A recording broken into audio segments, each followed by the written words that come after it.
Welcome to the Leveraged and Loving It podcast, business advice for coaches and thought leaders. And now your host, Renee Hasseldine. Welcome back to another episode of Leveraged and Loving It. I'm Renee Hasseldine, and on today's episode, we are joined by Jeremy Streten, who is a lawyer in Brisbane, who has designed himself out of his own business. He now has 12 employees who are running the day-to-day, and he's just basically sitting in his bedroom twiddling his thumbs, apparently. So, Jeremy, welcome to the show. You got nothing else to do. Thanks, Renee. Yeah, just twiddling my thumbs all day. That's all it is. Now, Jeremy, I've just been joking before I hit record because my first instinct when I read that he'd extracted himself out of the business and out of the day-to-day, even though I love leverage, and this is what I talk about, it was really interesting that my first fear that arose was, but if I design myself completely out of the day-to-day and out of my business, then what will I do? Will I be twiddling my thumbs in my bedroom? So, Jeremy, tell me, will I be bored? No, not if you set yourself a goal. So I set myself a goal that was larger, and that was the way I got out of my business. Okay, so tell us, what does your life look like now as a business owner who's designed yourself out? What's day-to-day life look like for you? Well, it's much harder than being the lawyer working in the business because I now have to manage the business. So as a CEO of the business, I'm there 2 days a week working on the culture, working with the team, working with my business partner who's the COO, so doing the operations. And I was kind of managing both roles previously. And so now I'm coaching him on how to do that role because he was always just a technician as well. And then I spend a day a week doing running my masterminds, and then I have this audacious goal of making legal advice accessible for all SMEs around the world. So I do that for the rest of the time, and it makes life interesting.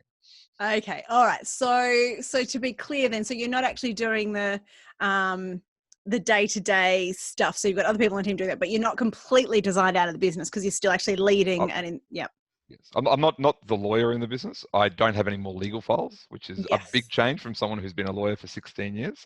Yes. So Yes. No longer the lawyer in the business. I am managing the business. And so in the sense of no longer being a lawyer, I'm no longer in the business. I do have plans on moving out in the next year or so that I can focus on my other business interests.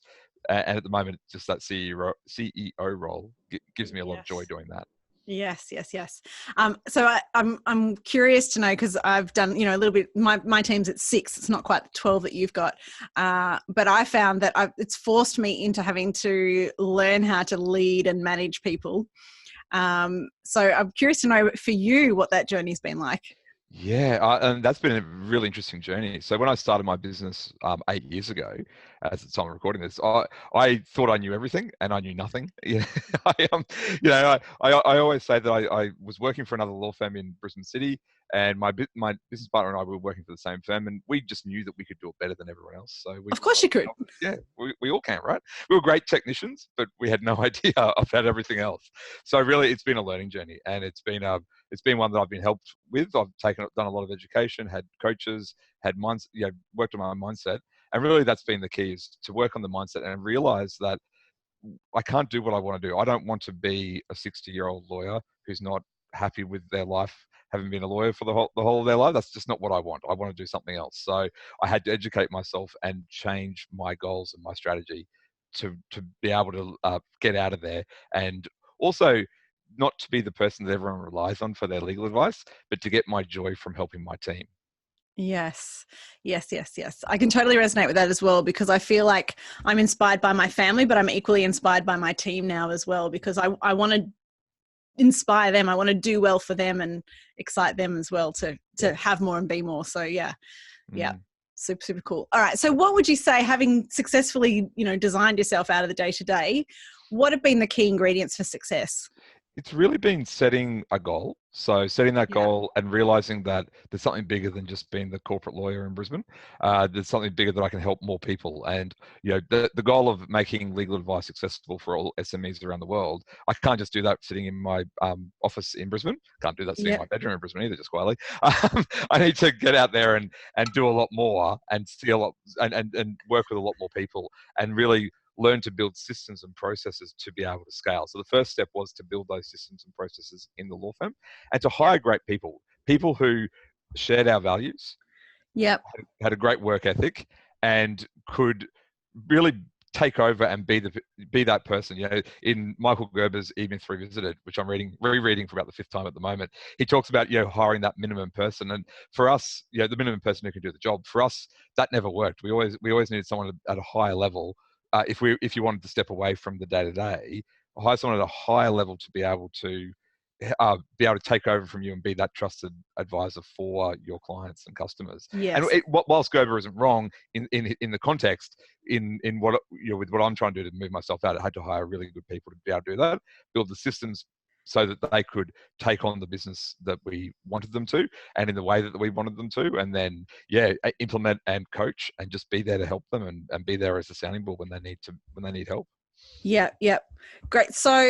So yeah, I mean, because obviously as a law firm, you know, you need to be offering high quality legal services to your clients, to your corporate clients. So you can't be hiring the lowest common denominator, right? That's not going to be a successful legal practice for very long. So I hear what you're saying there. Yeah. All right. So having the goal, systems and processes, great people. And also then you also mentioned about coaching people and being able to, you know, be that mentor for them.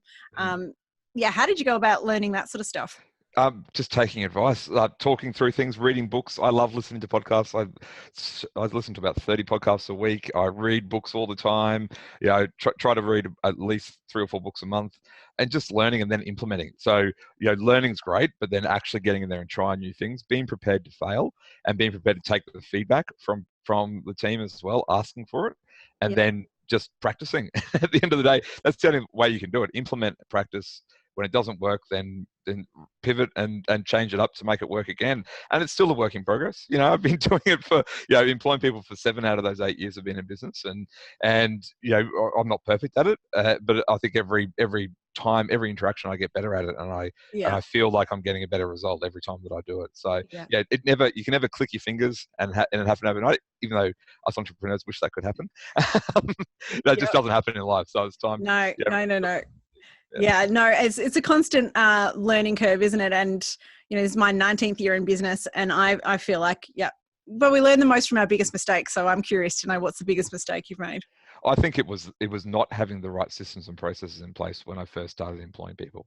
I didn't have a proper onboarding process. I didn't have proper systems and processes for most of the things we did in the business. And we thought, they could just go in there and do the work. What I forgot was that that's how I was brought on board and how much I hated it. I conveniently forgot that little tidbit of information because I was too busy in there trying to do the work every day. So I was too busy trying to do all the work and trying to be that, you know, try and do it all, and you just can't do it all, and you got to recognize that. And so my biggest failure early on was not having the right systems and processes in place to train the team, and that's why I've been really, really intentional in doing that properly, you know, in the last few years, so that I could step away and not be the lawyer in the business all day, every day. Yeah, I mean, systems and processes really are the gifts that keep on giving in a business, aren't they? They are, as long as they're done correctly. So it's not like, let's type it all out in a Word document, print it and put it on the shelf. That ain't gonna work. If it's not a living, breathing document that's updated all the time, there's no point to having one. And that is a problem that so many people fall into, or they go and buy, you know, they pay someone, a consultant, to come in and write their manual for them, and then it sits on the shelf and they never actually do anything with it. I think that's really tragic when people do that. So it's got to be living and breathing. Where are your systems and procedures stored? They're in a manual that everyone has on their desk, and they're also stored on our Dropbox that we share amongst the team. And there's videos and everything's there. Everything the manual is referred to in the Dropbox so that they can all access it whenever they need it. Yeah. Great. I'll have to convert you to putting it all into an online system. Like, well, it is all on Dropbox, but it's not. Yes. So, I mean, I guess for something like an onboarding process, it's a little less repetitive. But what about for things like the daily, weekly, monthly tasks in the business? How have you systemized those? Yeah. So at the end of the day, being lawyers, you can systemize that really, really well, and then no one will follow it. So we do give the team quite a bit of freedom on the actual day-to-day lawyering and the systems and processes there, because if I set out a process and say this is how you got to do things, every lawyer, you know, has a different way of doing it, so you've got to respect that. And so more it's around the systems and processes of how to deal with clients, how to deal with other team members, and how to conduct themselves. But yeah, Yeah. I learned that too, that if you try and tell lawyers what to do, you get nowhere. So don't, Yeah. you know, as far as the legal stuff goes, but if you teach them the other side, then the good lawyering comes out at the other end of it. So it's just, yeah, that's how we've systemized the processes. Yes, you don't want to squash the innovation and the actual thinking brain. That's right. Yeah. Yeah, Well, you absolutely. just lose them. You just lose them. They're not interested in doing it. Well, at least the ones that I've had. They want to be. They don't want to be trained monkeys. That's right. Yeah, exactly. Yeah, I get that. Totally get that. And what about for more for the support staff on your team, for things like, the daily, the boring, mundane stuff that has to happen in a business over and over? Yeah. What about that sort of stuff? We got them to build the systems. So we got them to build the processes and checklists so that they were useful for them. Again, I could very easily go in there and write up all the checklists and then no one would use them. But if you get them to develop what's useful for them, then they actually go in and they build it. They've achieved something, and then they actually go and implement it. So, we've done that with the mundane day-to-day tasks as well, which has been great. Yeah, brilliant. All right, so if we master those things, then if we master the goal, the systems and processes, those great people, and having that kind of coaching, mentoring ability within ourselves, is that it? Is that all? Were they all the ingredients, or have we got something missing? Well, I'd say you got to really have determination to get your goal. I think that at the end of the day, you can have all these great systems and processes, and I do a lot of coaching and with a lot of different business owners, and implementation is always the hardest thing, and determination to keep it going. And I think that grit, that determination, if you don't have that, then it's not going to work. And so it's that grit, right? It's you got to you have all the great systems and processes in the world, but if something goes wrong, you've got to be prepared to fail, and you've got to be prepared to pick yourself back up. I failed lots of times and I will fail many, many more times, and you've just got to continue to be willing to do that and just continually dust yourself off, pick yourself back up, and then move on with life, because it's not getting any easier. Yeah, so true, Jeremy. All right, so if you were to give people some advice, if they're like still doing the day-to-day stuff, a lot of our audience are coaches, experts, consultants, thought leaders, and they are generally they are still the go-to expert in their business. They are the people that the clients want to talk to.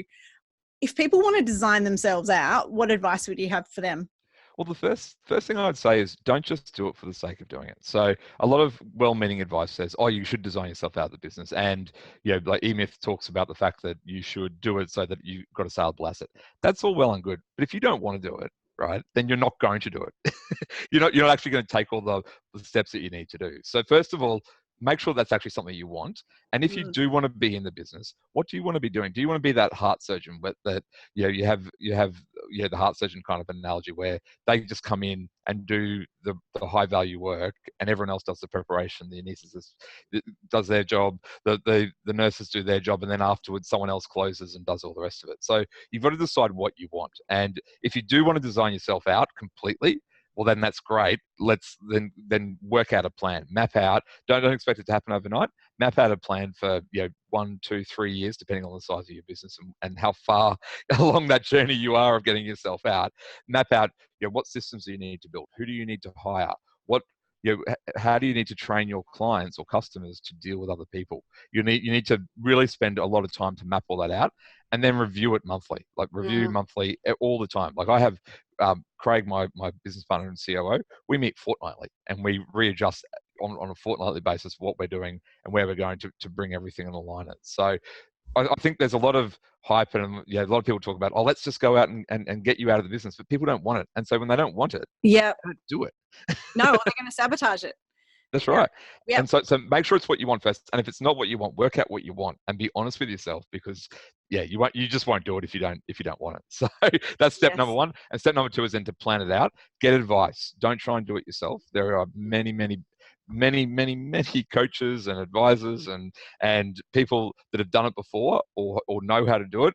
And you can't see your own swing, so make sure you get advice. And don't try and reinvent the wheel. Definitely get a role model, someone who can pave the way. That's right, and it will be different for every person, but it will be the same for every person too. Like the same headings are all there. It's just the actual bits and pieces that you need to do that are slightly different. And so just get that out, map it out properly. And for the advisors on the who are listening to us, they've got to be that person to help out and to help people to see what they don't see. plug those blind spots and actually help their clients to move forward to be actually able to do it. But never try and impose what you think that they want. Make sure that they know what they want first. Yes, it's so true because, in this space, we see so many people who are like, oh, you want a seven-figure business, all of this stuff. But I see a lot of people sabotaging themselves because they don't actually want that. They don't want a seven-figure business. They don't want, a bunch of these things. And I'm so glad you bring that up as the first point, is decide that you want it first and only go after it if you definitely want it, because otherwise you'll sabotage yourself and it's a waste of time. And I think on that point too is that we're living longer and longer, and your goal will change over time. So just be live to that. You're not going to gone are the days where we get a job and we work in that job for 40, 50 years. I don't think that's really the way that the majority of people are going to do it. That's the same for business owners. Acknowledge the fact that you might, I wanted to start off being an IT consultant, and then I didn't like that. I was really bad at maths, so I couldn't be in IT. And so I became I just thought, okay, I'll try politics, and then I tried law, and then I have a passion for law, and now I've got a passion for running businesses. It changes over time, and rather than trying to fight that, embrace it, I think is important. Yes, absolutely. I mean, as business owners, as we evolve, as human beings, our businesses evolve with us. Or if they don't, one of us will break. That's right. And you got to be aware of that. Yeah, something's got to give you. You got to be aware of that and not be afraid of it. Yeah, absolutely. Yeah, I was talking about earlier today. It's like seasons in business. There's you shed your leaves and then you plant new seeds, and springtime comes again, and it's It's an evolution. Yes. Absolutely. I used to be afraid of winter in my business. I used to freak out and think everything's dead and I'm going to die too. Yep. And now I've just realized, no, it's just a seasonal cycle, and it's totally normal. Yep. And everyone goes through it. And that's where getting advice and talking to other business owners is really important. So often, a lot of business owners just are in their little bubble and they think that everything bad's happening to them. But as I said earlier, I've alluded to a couple of times, I run a couple of masterminds, and it's amazing when you sit there and you hear people talking about a problem in a completely different business. It's exactly the same that you've been through, different stages of business. Where everyone goes through the same stuff. It's just a matter of acknowledging it and moving on. Yep. I love that. Now, I want to kind of talk into your passion, because you said your bigger goal is about making this legal advice accessible to SMEs and making it cost effective as well. Because I know a lot of small business owners hear, legal stuff, or they think about hiring a lawyer and they think, oh my God, this is going to cost me an arm, a leg, and my, and my firstborn child. How do we actually, what's your advice to people who, to get cost effective legal advice? Yeah, well, the first thing is never give away your firstborn child. We're never that expensive. Maybe depends if they're a good sleeper or not, Jeremy. Come on, let's be honest. True. That's true. Although to my wife, I love my firstborn child. Yeah, so do I. We are joking, people. If you don't know us, we're joking. So for me, it's about finding the right lawyer. And again, finding the right lawyer, tell them everything that you need, everything that is relevant. Don't try and decide what you should tell them, what you shouldn't tell them. You should never try and get the advice that you think that you want, because you need to hear the advice. And so often people will come and they'll tell you half the facts, and they'll think that they're being clever, or that they'll think that they're telling something. Don't do that, because the advice a lawyer or any consultant can give you is only as good as the information that they have. And if they don't have all your information, so a good lawyer who asks lots of questions and who if you can find one that doesn't charge time, that would be a great thing too. Really, if they know that their stuff well enough, they should be able to charge a fixed fee. And if there's any lawyers who disagree with me on that, I'd love to have a chat to you about it. But I think if you know your work well enough, you should be able to charge a fixed fee for what you do. And really, get a quote up front and find out what you actually need to know. And find someone. I've built my law firm based on relationships with other professionals, and I found that to be really effective, because the clients came to me, they already knew me. So if you've got other trusted consultants, who do they use, and where have they had success before? Google's a terrible thing for lawyers, I think, because what you find on there is not what you're after. So to get cost effective legal advice, you got to know you got to tell them all the facts. and make sure that you just get the right advice for the Yeah. right people. And having that relationship obviously is going to cut through a lot of the kind of noise and getting to know you stuff when you're actually seeking advice, because the more information a lawyer has, as you say, the better advice they're going to give you. That's right. So yeah. Yeah. And you raise one of my pet love topics, which is about charging for results, not time. Yep. And because that raises me, and I always joke about the lawyer example. If a lawyer's charging me $500 an hour, and then they spend the first 10 minutes asking me about my weekend and my kids, I'm going to get really pissed off because that's an expensive chat about my kids. Yep.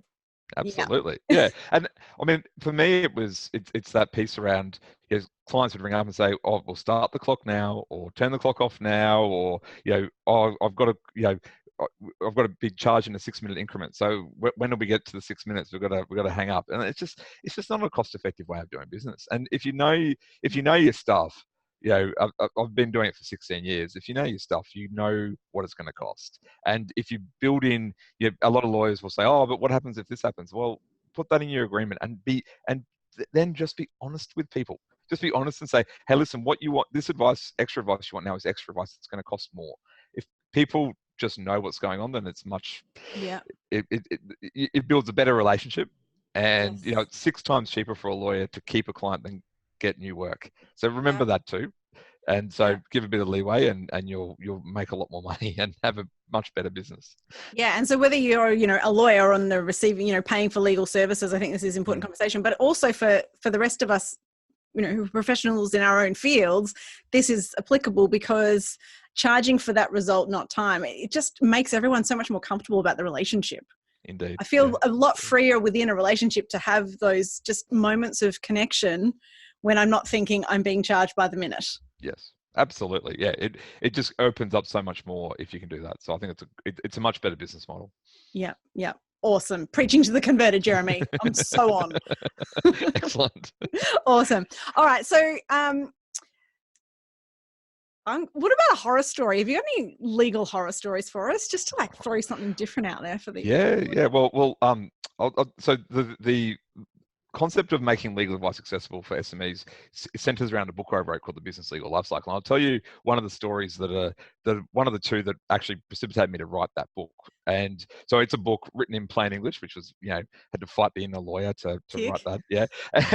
And it's for business owners to understand about the legal aspects of their business and why they should do things. And I had a client, and I'll tell a story about a coffee van franchise. So, the coffee vans that go around and visit different business premises and make coffees during the day? Yes. I now act for a franchisor of one of those businesses Australia-wide. And he was sued because he misrepresented some of the information about what would happen with that franchise. I won't go into the details of it. I mean, it's public record, but anyway, he got sued and he lost really badly in a court case, $300,000 badly. And he then had another case that was going to be heard the week after. And he was going to lose that one really badly because it was basically the same case for about another $350,000. Wow. And he was at a barbecue with one of my uncles, and he was telling everyone that he wasn't going to have to pay those insert expletive here people because he was going to go bankrupt. And my uncle said, "I don't think that sounds right. I think you should go and get some advice." And he had a lawyer who was just acting in the litigation. They were just doing litigation. So I don't blame the lawyer because the lawyer was just doing that. And the lawyer said, "Oh yeah, go." Information. They didn't have all the information. They didn't ask the questions, but that wasn't what they were engaged to do. And they were just essentially guns for hire for the litigation. And he got so they had said, "Oh well, if you want to go bankrupt, yeah, that's one way of avoiding paying the debt." What they didn't ask him is, "Well, what do you actually own?" And so I sat down with him and did a simple assets and liability statement. And I said, "What do you own?" He said, "I own a house." I won't say where, but I own a house. "What's that worth?" "Oh, about 1.2 mil. And I said, "Okay, cool. Asset, 1.2 mil. And then I said, "What do you own that?" "Oh, I don't know anything on that." I said, "Okay, right. Okay." And so I said, "What else do you own?" And he goes, "The business premises worth about 800,000. "And what do you owe on that?" "Nothing." I said, "How did you pay all this off?" "Oh, I was getting the money, the profits from my business, and I was investing them back into property, doing what I was supposed to do." The properties are all in his name. He was being sued in his own name. He was going to go bankrupt. Now, if anyone doesn't know what bankruptcy means, basically that means that a bankruptcy trustee takes over all of the assets of the property and they sell it all up and then pay off all your debts, and then they sell it really cheaply. They charge like wounded bulls because they're entitled to, and then they give you whatever's left over, if there is anything. And most of the time, there's never anything left over, and most of the time, they don't get paid for what they do either, just quietly. And so the look of horror on his face and his wife's face when I told them what bankruptcy meant and that they would have lost all of that property for a $650,000 debt. It's one of those images that is just etched in my brain. And I can bring it up right now. I actually saw them yesterday, and we were just talking about it yesterday. They were just terrified that that's what they could have done. They had no idea what these basic legal things meant. I said, why didn't you try and get legal advice? And they said, oh, we didn't want to pay for that. We just wanted to, just do it ourselves, and lawyers are expensive, and they could have lost everything. And really, there was that, and there was another matter that I had that really, I sat down, I was so frustrated, and I just went, this is just so ridiculous. The end of the story is that he was able to borrow the money against the properties, and in a couple of years repaid the whole debt because he had the equity in his home. And if he had gone bankrupt, he would have lost it all. And so that for me was one of the reasons I developed this business legal life cycle. And I had to find a way to, how can we make legal advice more proactive rather than reactive? Yes. So, yeah.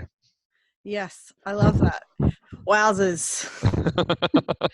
Yeah. Go protect your butts, people, business owners. Like, I'm not going to give legal advice, but please go get legal advice about who owns the assets and who owns the business. Yep. And make sure that your consultants are talking together. That's the other thing. If the lawyers had talked to the accountants or talked to the bookkeepers or whoever, they would have all realized what a bad idea that was. And so just talk to each other is another big thing. Yeah. That's right. Wow.